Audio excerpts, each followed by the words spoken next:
Bueno, está el diputado nacional Eduardo Valdés, que integra la Comisión Bicameral de Inteligencia. Diputado, buenas noches, ¿cómo está? ¿Cómo va? Bien, Buenas todo noches.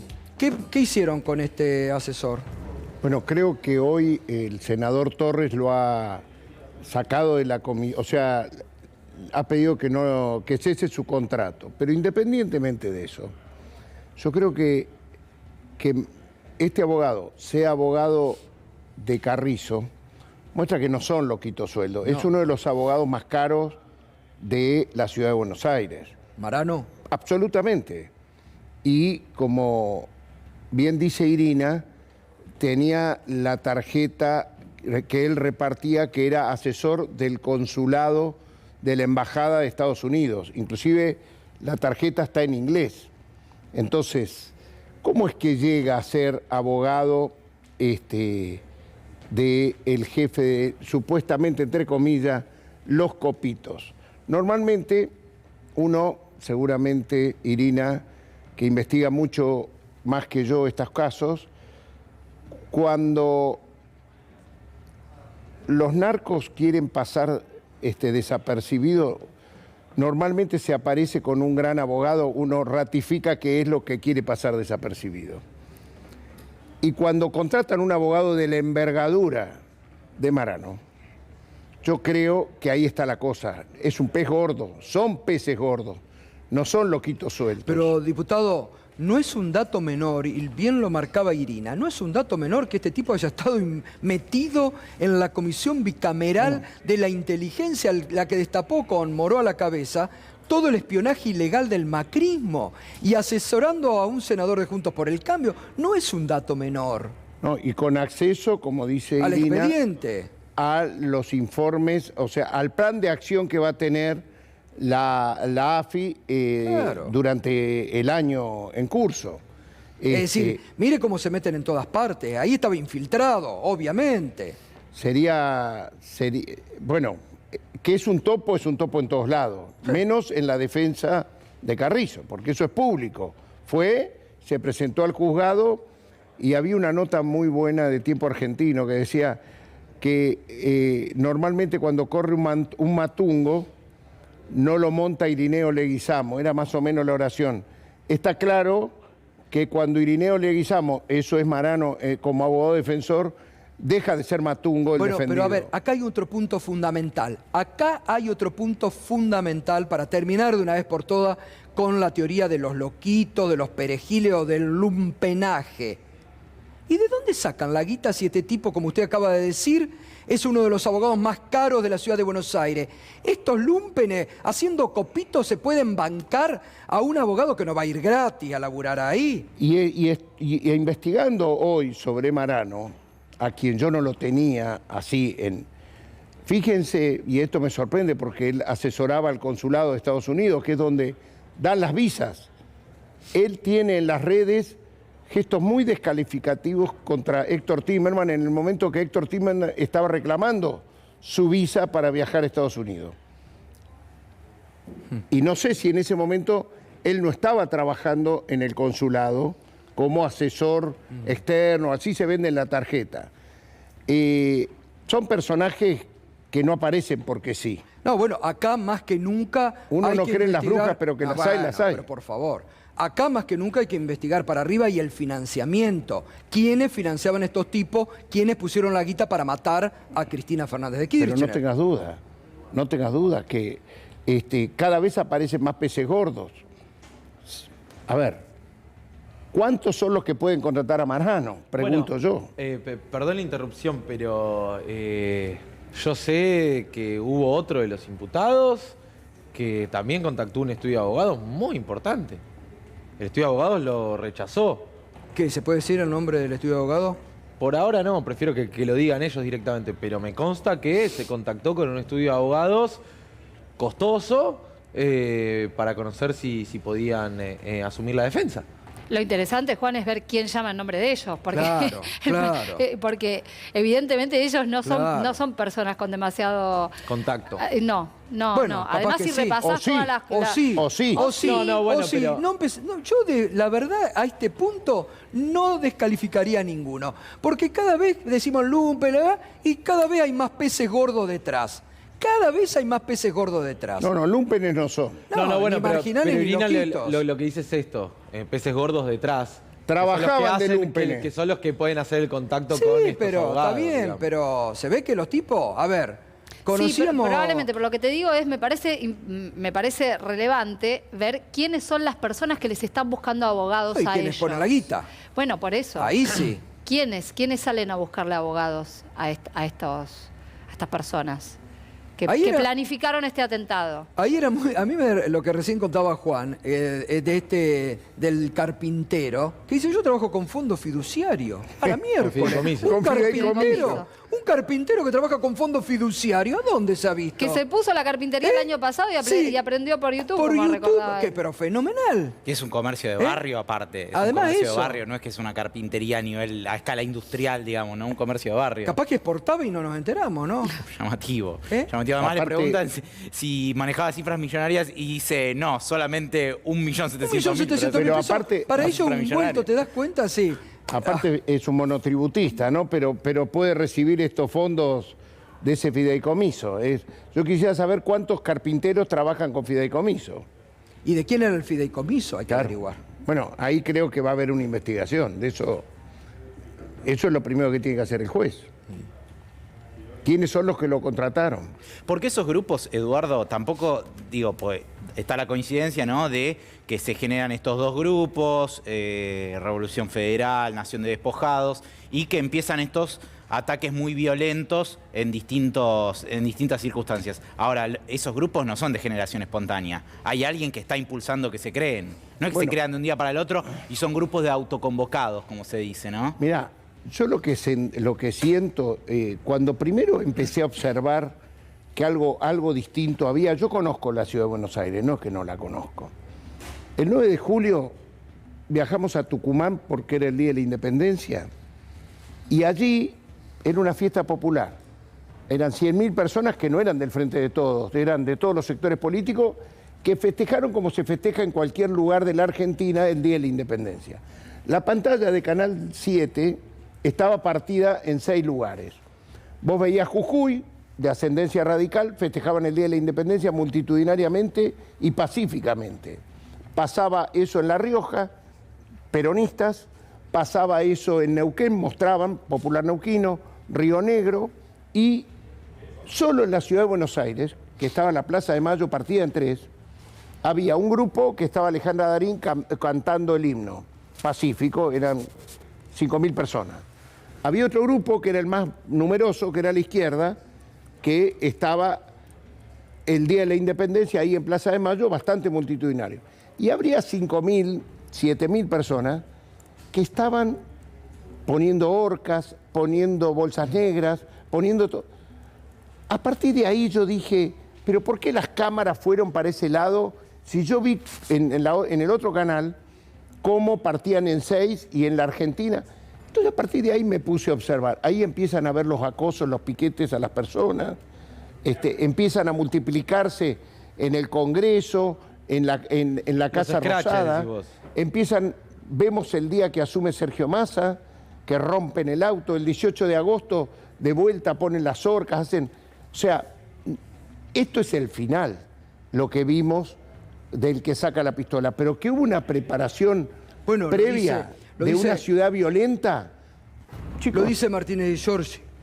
pero es Y que- aparte, ojo con lo que dice Martínez de Giorgi, anticipa que esto no está terminado, que puede haber nuevos atentados. Lo dice un juez con el fiscal policista. Pero si uno los escucha, lo que siguen diciendo en redes es que están obsesivamente planteados. Pero llama la atención, o sea, 3 no son bastante más y me parece que tienen una conducción. Porque eso lo vi en esta ciudad, que inclusive un día, acá yo estaba en este canal, con Pablo Dugan, que fue el día que Pablo Dugan hizo su comentario sobre lo que había pasado con el auto de Sergio Massa, y a los 20 minutos ya había acá gente para apretarlo, en el buen sentido de la palabra, Mira, a Pablo Dugan. Acá, en base a la línea esa, esto es lo que no hay que olvidar, lo hicimos la semana pasada, ¿eh? El 10 de mayo aparece por primera vez en las redes sociales Revolución Federal. El 9 de junio publican una frase en redes pidiendo corcho a los parásitos. El 4 de julio hay un escrache violento frente a la Quinta de Olivos. El 9 de julio, la que usted mencionaba, cuando colocan la guillotina en Plaza de Mayo y donde asisten diputados nacionales de Juntos por el Cambio que en ningún momento repudian ese accionar violento. El 22 de julio, escrache frente al Instituto Patria, lo que ahora investiga el juez Rafeca. El 27 de julio convocan a una manifestación violenta para el 8 de agosto. El 8 de agosto, escrache en la Casa de Gobierno. Ahí está uno de los jefes, Morel. Gastón Guerra, este es Gastón Guerra. Golpearon el auto de Massa y agredieron a Lautaro Maislin. En todas aparece Gastón Guerra. El 12 de agosto, escracharon nuevamente el Ministerio de Economía. El 14 de agosto, Revolución Federal se jacta de los dichos de Sabac y Brenda en un móvil de Crónica. El 18 de agosto, la marcha de las antorchas en la que estuvo presente Brenda Uliarte y en la que después arrojan las antorchas contra la Casa de Gobierno. Y el 28 de agosto, Leo Sosa y Gastón Guerra se fotografiaron en la casa de la vecina de la vicepresidenta. Así, Juan. No, importante, que quería marcar esto. Sí. Buena parte de toda esta línea de tiempo la enumera ayer el fiscal Policita con el juez Martínez de Giorgi. Bien. Para marcar los puntos de conexión, digamos. Este mismo trabajo que hicimos la semana pasada acá, marcando día a día cómo Revolución Federal fue generando un caldo de cultivo, bueno, el encuentro con la policía de la ciudad, cómo nunca interviene además la policía de la ciudad. En reiteradas oportunidades hay manifestaciones con un componente muy violento y nunca interviene, ni siquiera cuando golpean a los otros oficiales. Bueno, todo esto mismo también forma parte del expediente cuando Martínez Giorgi y Policita le envían la causa a Capuchetti porque lo vinculan de forma directa. Bueno, para que vean que estaba, porque la semana pasada por allí saltaron, ¿no? Los que están muy nerviosos y preocupados de decir, al minuto 1 están hablando la línea de tiempo y eso no está en el expediente. Acá está, el expediente, léanlo, métanse, investiguen, vean lo que dice el juez Martínez de Giorgi y el fiscal Policita. Diputado Valdés, sobre lo que dice Juan, ¿no le llama la atención la actuación, la inactuación de la policía de la ciudad? ¿O cómo estuvo metida en todos estos elementos, espiando, fotografiando, en la marcha de las antorchas, dejando que si querían incendiar la Casa Rosada la iban a poder incendiar? Yo tengo muchas dudas de la acción de la policía de la ciudad. Yo creo que ellos funcionaban así porque sabían que tenían liberada la calle. Y digo, al día de hoy estoy esperando quién es el policía que estaba al mando del operativo en la casa de Cristina Fernández de Kirchner el día que ese policía insulta a Máximo Kirchner y los promueve a que lo golpeen los periodistas, los policías no solamente que están a Máximo, en la calle, a Kicillof. Cuando dicen, ahí viene el gobernador, pero no tiene fueros. Bueno, quiero saber, ¿quién es ese policía? Y las órdenes políticas que recibía. Exactamente, que era el que daba las órdenes. Claro. Ese. Ahora, Eduardo, y estaba de un lugar central. Justamente, te lo pregunto como diputado nacional, pero de la ciudad de Buenos Aires, la legislatura porteña no puede hacer, por ejemplo, un pedido de informes. Sí, claro que lo hicieron. Porque esta mañana Ubeira en Radio 10 incluso dijo que hubo una zona liberada. Así la llamó el abogado de Cristina Pero Kirchner. claro que lo hicieron a los Uruguay. pedidos de informe. Pero ¿sabes qué pasa? No responden. Son minorías, no los votan. Pero basta escuchar a Victoria Montenegro permanentemente, como es quizás, debe ser de las que más, gracias a Dios, tiene una voz fuerte y por lo menos la escuchamos en los medios. Pero... Y es llamativo que el 27, que era la fecha inicial, ¿no?, del atentado contra la vicepresidenta, ese fue el día que sitiaron a Cristina en su casa. Claro. Ese es el día que evidentemente Brenda Uliarte y Sabac Montiel se mandan a un intento que fallido. Esto aparece después en los chats que ya mostramos acá.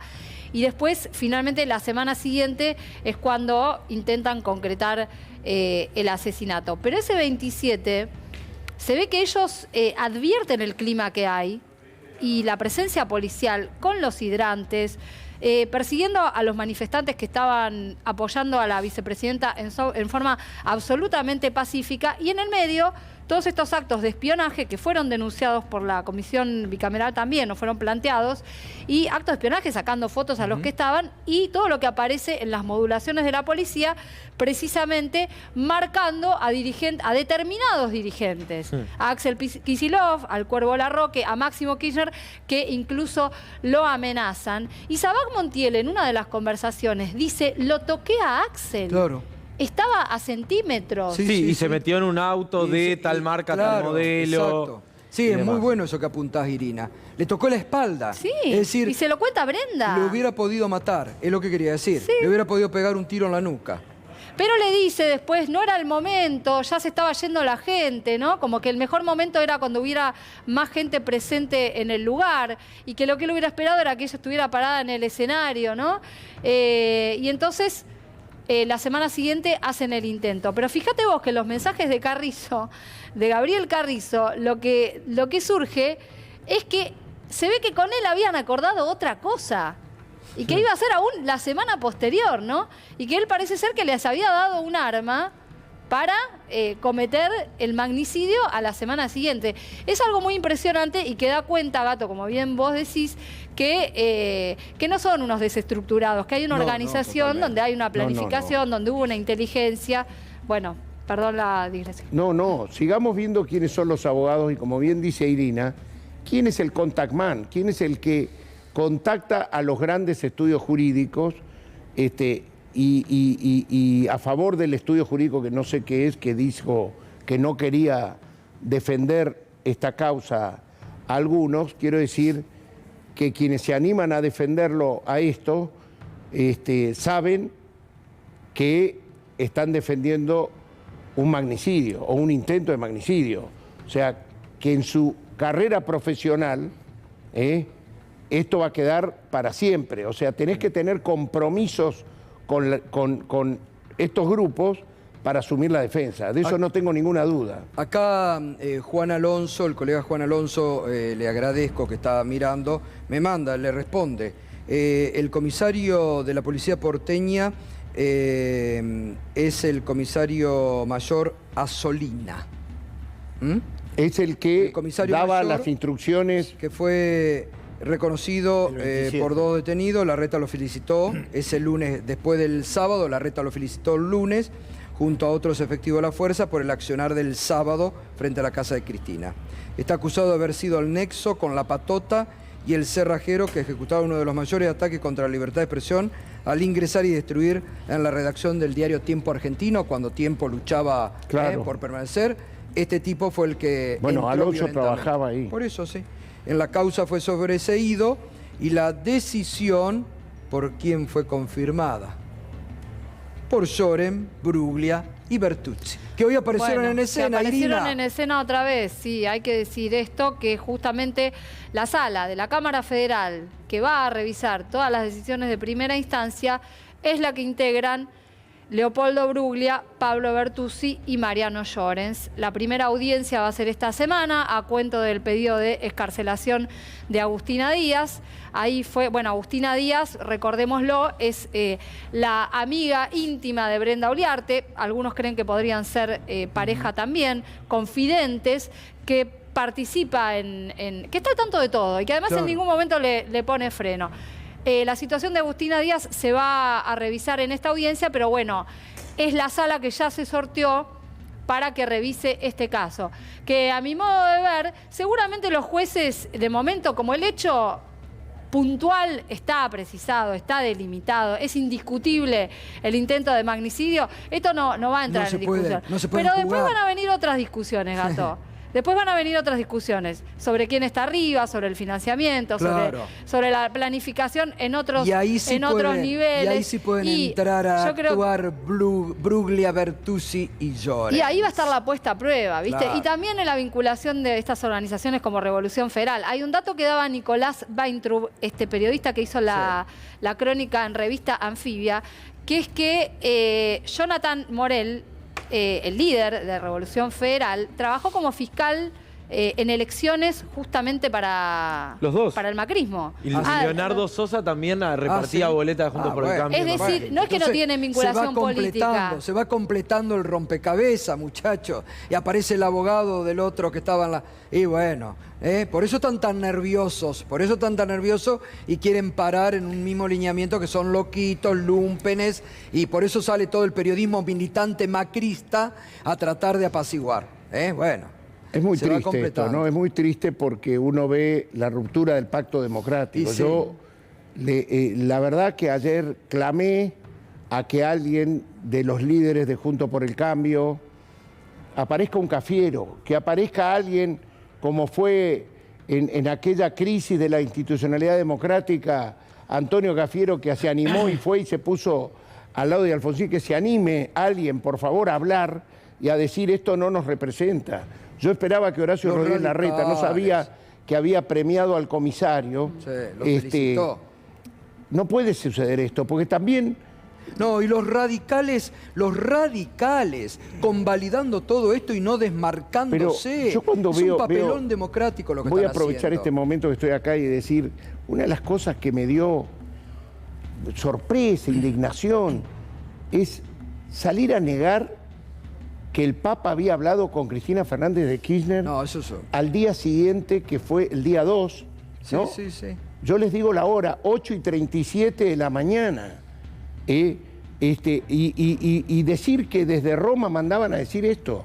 A ver, ¿cuál es el sentido? Usar, después de este terrible atentado, ¿qué significaba decir que la vicepresidenta había Bueno, dicho algo que no era verdad? ahí, Eduardo, rodeado de los curas villeros, porque ella habla, Sí. cuando la van a visitar, Sí, lo sí, mejor de los sacerdotes del área metropolitana en la ciudad de Buenos Aires. Sí. Bueno, ahí demuestra cómo han perdido toda objetividad periodística y tienen un odio visceral para salir a decir esa tremenda ridiculez intentando desmentir al Papa. Bueno, ahí demuestran que Ya habían se les escrito escapó. al Sí. día siguiente de la misa de Luján que la iglesia estaba molesta con... Y resulta que a Y no la misa de apareció Luján ningún mensaje. la dio el arzobispo de Luján con el obispo auxiliar Carrara de la ciudad de Buenos Aires. Si esa no es la iglesia Sí. o la jerarquía, ¿dónde está? Eduardo, gracias como No, siempre. gracias a ustedes.